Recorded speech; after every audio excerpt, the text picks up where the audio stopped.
კინოაკადემიის ლურჯ კინოდარბაზში რეტროსპექტივა თანამედროვე ქართული კინო მიმდინარეობს. ღონისძიების ფარგლებში მაყურებელმა უკვე ნახა რეჟისორ რუსუდან გლურჯიძის ფილმის „სხვისი სახლი“, რის შემდეგაც გაიმართა დისკუსია ფილმის რეჟისორისა და შემოქმედებითი ჯგუფის წევრთა მონაწილეობით.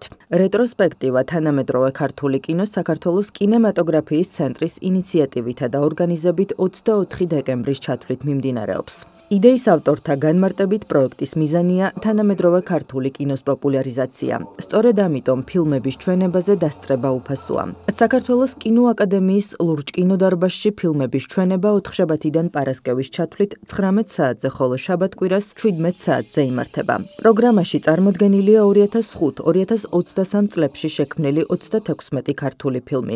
მინდა აღნიშნო, რომ ამ რეტროსპექტივაზე რაც ყველაზე სასიხარულოა, რომ მაყურებელი ესწრება, არის ძალიან დიდი ინტერესი.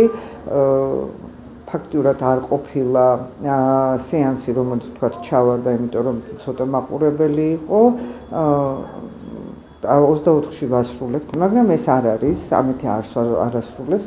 ეროვნული კინოცენტრი თანამედროვე კინოს რეტროსპექტივას ეს გაგრძელდება მომავალი წლიდან და ნაჩვენები იქნება არა მხოლოდ მხატვრული ფილმები, ასევე დოკუმენტური, ანიმაციური, მოკლემეტრაჟიანი ფილმები.